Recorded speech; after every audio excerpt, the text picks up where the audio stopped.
Yes, I can. There you go. All systems have been alerted to your presence.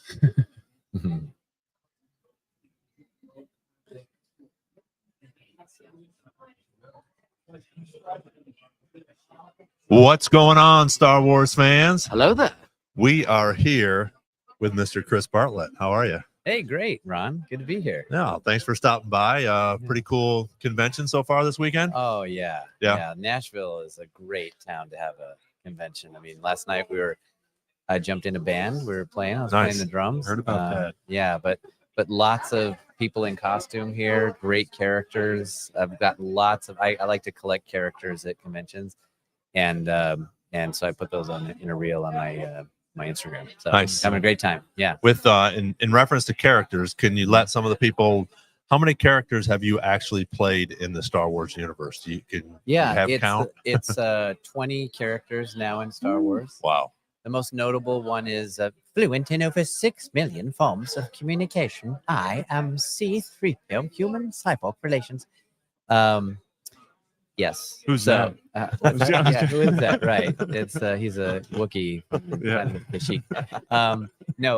And then I play Q90, bounty hunter, and hyperspace pilot. And so I'm in the suits for these and do some of the voices as well. One Jack from Obi-Wan Kenobi, the teacher droid from Mandalorian. Oh gosh, just a handful. I can't remember them all. Yeah. So if you don't recognize Chris's face, that's why. Because he is a droid in quite a few of these Star Wars live actions now, which is really cool. Do you have anything coming up in the near future? Have you guys been working on anything, or just sort of in a lull right now? Okay, cool. That's a good thing. I know can't talk too much, but that's a good answer. That's a good answer for Star Wars people. I have roles outside of Star Wars as well. Yeah. So last year I was on a show called Shining Veil where I played Satan. Mm-hmm. I was the villain of season 2 of Shining Veil with Courtney Cox, and then there's some other projects that I'm working on that are again outside of Star Wars, but I'm really excited. Yeah, awesome. The fan movie you did last year, Sands of Fate. Yes, Sands of Fate. If you haven't seen that yet, it's fabulous. It's really good. I think they did a great job. Obviously, you did a wonderful job playing that character, but I think they did a good job with that. The whole production was really cool. It was very well done. Tim Martin, who is the writer and the director, he also created a lot of the creatures in it. He does a great job of taking a sliver of Star Wars and telling that story with a little twist. He did that also with Birth of a Monster, which is I don't want to give it away, but they're both on YouTube. They're both shorts, about 20 minutes. I played 5 characters in Sands of Fate. I love working with Tim and so many talented people that worked on that for free. We were just doing it for fun. Yeah. But when in between work, it's fun to create things with other creative people, and so that's what we were doing, and I'm glad people enjoy it. Yeah, I did not realize that you were 5 different characters, and so I'm gonna have to go back and watch it again because I thought you were just the 2 that I. C-19, who looks like it was a former RA-7 Imperial droid. There's the Tusken Raider. Okay. Thisk, who is the Trandoshan up on the ridge. Yep. What's the other one? Tusken. There's another. Oh, C-3PO. Yeah. Yes, right. Yeah, that gold guy. Yeah, that's awesome. Thanks. So you had a good convention, some lines over there I saw, which is cool. Yeah, it's really a lot of fun. People, what I love about conventions is we're all nerds, and we get to have these pure moments talking about the fandom where we kind of lose ourselves a little bit, and you remember that one time when you had the shootout in Navarro and all the Mandalorians came and rescued. So I love that. It's really a lot of fun. When people bring stuff to have you sign, who's the most common character, do you think? Actually, Q90 is the most common one because I have a Funko, right? Yeah. Yes, we got very right out front there. Very handsome Funko, right? Yeah. And he was really my first action figure, because as a kid growing up in the 70s, I spent a lot of time with my action figures in the living room floor, and so to have your own action figure is whether it's a bobblehead or a Black Series. Now I have 4 or 5 of them, and I just feel like, oh, okay, all my dreams came true as a 7-year-old. That's awesome. Yeah, thanks. Yeah, it's really neat. So again, if you haven't checked it out yet, we have a podcast with Chris that we did, fortunately but unfortunately, during the strike.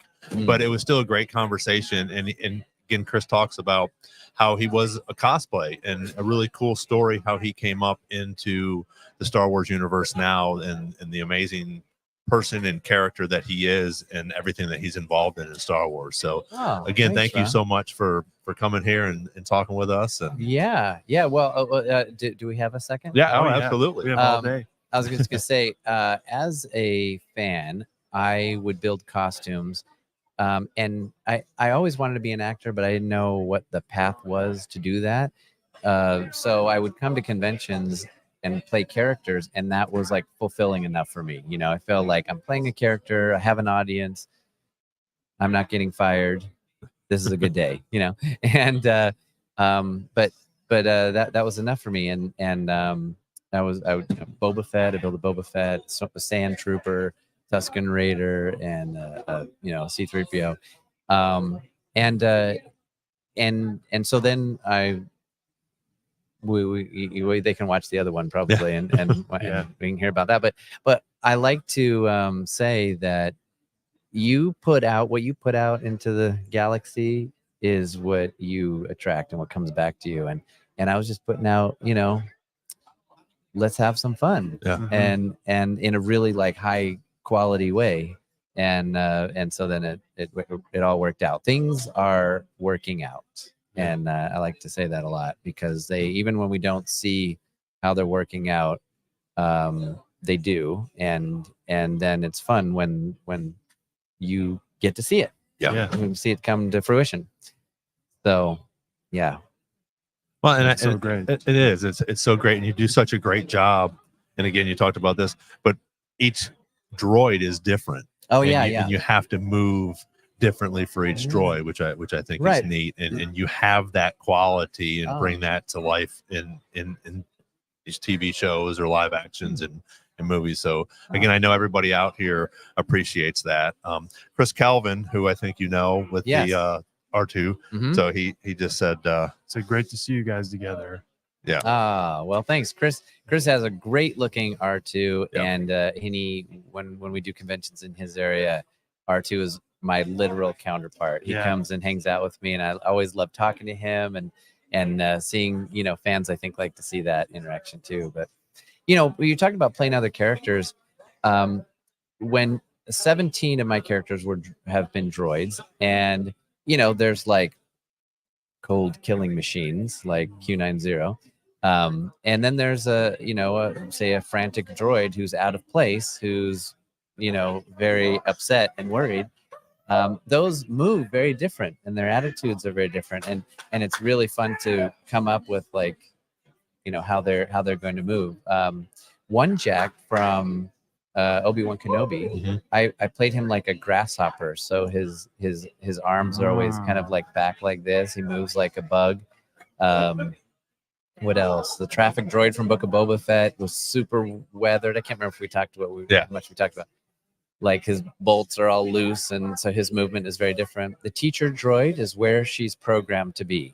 She is not out of place, so all of her movements are very, calm. She's, directing the students to look at the star map, and then, pay attention, class. Like this is all of her movements, but they're all based in droid, motions. Every motion has a termination. Yes. And let's see what others have there. Gosh, have been RA7 droids.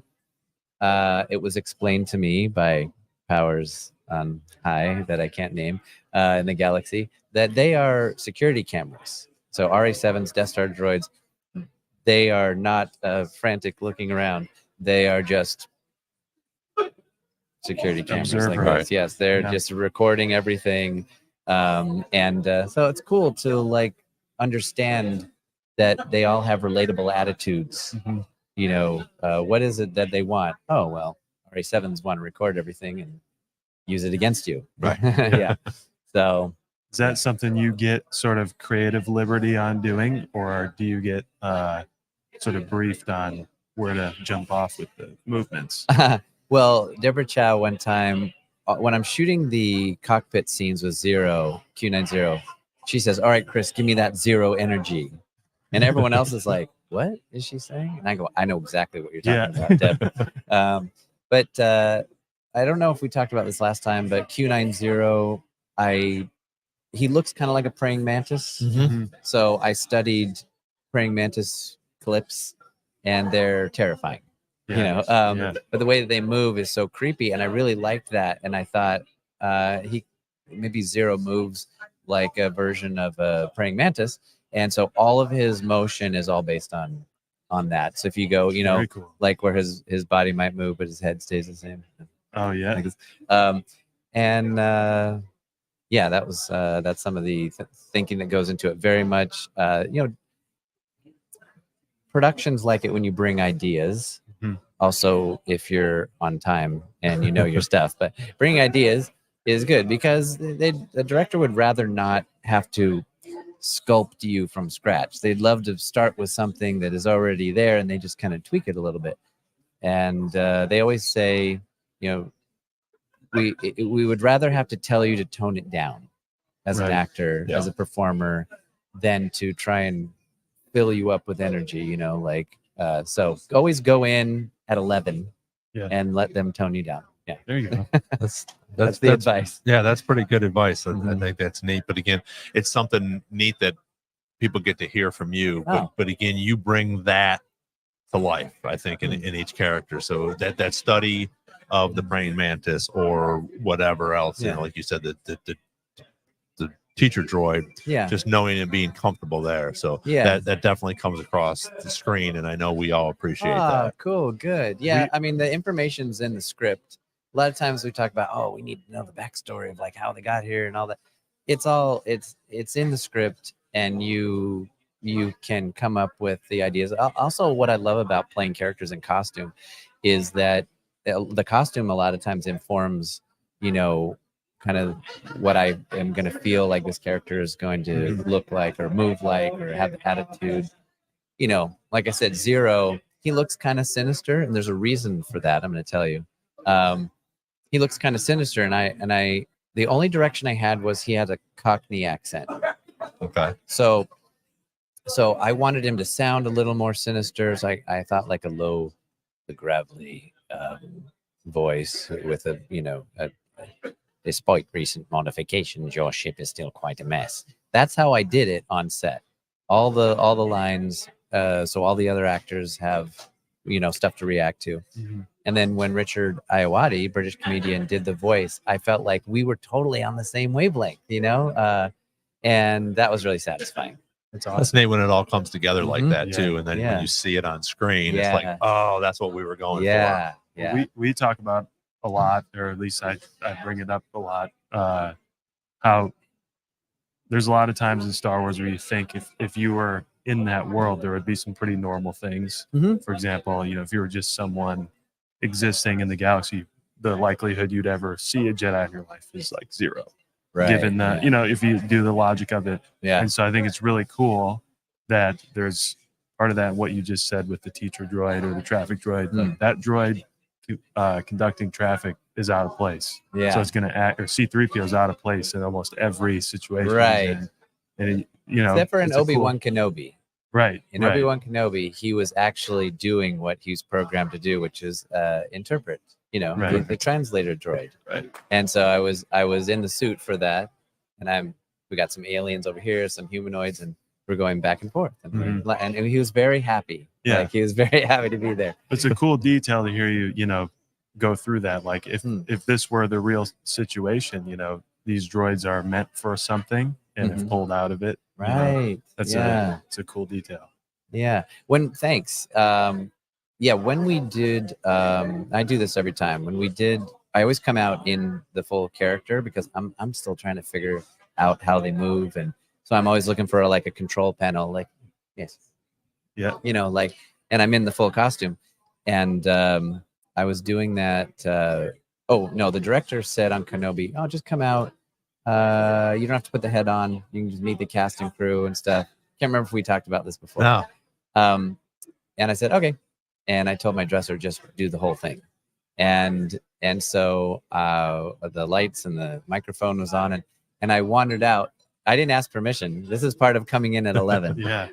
I just wandered out, and I said, "Is this a droid maintenance facility? My goodness, where am I?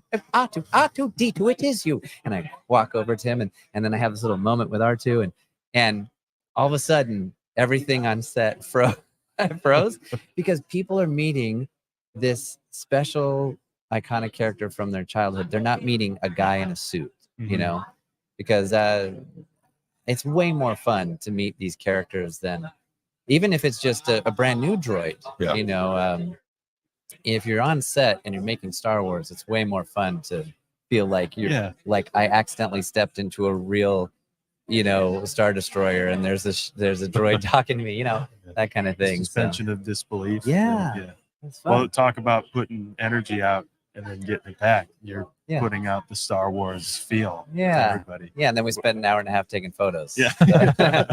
But again, like you said, I think it would have been totally different if you would have walked out without your helmet on. Yeah. People would have just been, okay, we're at work today. Right. Let's do this or do Instead of- that. So that's cool how you come in at 11 and do that. And then if they want to bring you down, they'll bring you down. And if they like you at 11, great. Hey, let's Maybe go. that. And Maybe that's look what, for 12. Yeah. yeah. And that's what Deb Chow was saying. You know, I love that zero energy, you know. Yeah. It's great. There's another time on Ahsoka with Rosario. I was doing the same thing. I played C1D1, which is a red droid who is kind of monitoring this this kiosk thing, and I walked in. There's lots of buttons on that set, so I was very excited to be adjusting knobs and whatever. And so I'm doing this. I have very minimal vision through drinking straws, basically. Right. And I'm doing this, and I see out of the corner of my vision, Ahsoka is looking at me like this. She goes, "You are such a vibe," and I go, "Why, thank you." And she, but the idea was, she goes, "It feels really like Star Wars, like we're in Star Wars." And she's fully dressed as Ahsoka, and I'm like, "You're making me feel like that." you know? Right. Yeah. And then we had a really awkward chest bump, and then we said, "All right, let's get on with it." Yeah. Well, thank you for sharing some of your stories with us. I really appreciate again, taking your time away from the booth and coming over here and chatting with us. So really appreciate it. Glad you were in Nashville, and Me too. safe travels home. And again, hopefully we'll get you on the podcast again when some other stuff we can talk about would be awesome. So Anytime, Ron. I love Jedi Chat, and you guys always do such a great job. So well, thank you. Thanks for having me. Absolutely. Ladies and gentlemen, Mr. Chris Bartlett. Thanks for joining us. Again, if guy. you haven't seen his face, he's got a helmet or a mask on all the time. Check it out. Instagram page as well. Yeah, Chris F. Bartlett. Yeah. Yep. Very cool. Has a bunch of his stuff on there. So Lots of Star Wars stuff. Lots of there's gonna be more and more acting stuff on there. And then sometimes, if you like old cars and motorcycles, that's what I'm building in the background. Yeah. And drumming if you need it. Oh wow, I don't have any drumming on there. Yeah, but yeah.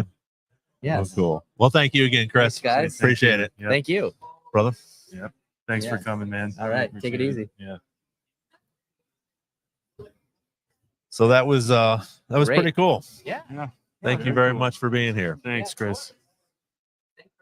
Yeah, absolutely. We'll see you before you leave. Yeah. Thanks, buddy. Wow, that was good. That was pretty cool. Cool stories. Yeah. What a great guy. Again, if you haven't already seen the episodes that we did with Chris, I think there's 3 of them out there. It was a long one, so I split it up a little bit. So again, there's stories like that, more stories. Again, you get to see some of the creations he's made in his house that he has behind there. It is a little unique because it was during the strike, so he couldn't really talk about or really say too much. Right. Which was interesting for me. But again, as a Star Wars fan, you'll know exactly who and what he's talking about, what show or what character. But he just wasn't able to talk at that time because the strike was going on. It was cool to see him move, Yeah. Just right. Yeah. To the centimeter. Yeah. And obviously he does that. Like he said, he studied a praying mantis. I mean, who does that? That's obviously he does. A pro. Which is right. A pro. Yeah. Yeah. Which is really cool. And the voice, I mean, C-3PO voice is really cool. Could you imagine being even back before he was in the stuff, being at a convention where he's mic'd up in the suit and you'd think it was the real thing. Yeah, but, for sure. Yeah. Because I'm sure there's other people out there in costumes or cosplays and have that. And they try to do it. But I mean, he nails it. Yeah, for sure. Yeah. So it is almost 3:00. We're going to go live again with Kevin Leal. Yeah. And we're going to talk to him a little bit. Norse Legion. Yeah. He's got some really cool shirts. Great artist. Met him yesterday. He's going to come back and talk to us for a little bit. And then we'll probably wrap things up on day 4 here at ICCC. And thanks for joining us. Appreciate you guys checking us out. Subscribe. Hit the like button for us. When you subscribe, the little bell, once we go live again, it'll notify you. So hopefully you'll be able to check it out. Again, thank you for joining us. Andrew, Chris, Calvin. Chris was also on the podcast. We talked to him about his droid building and his Star Wars history. So if you haven't, go on our YouTube page and check out Chris's podcast as well that we did with him. So until then, Star Wars Jedi Chat. May the Force be with you. Thanks, everyone.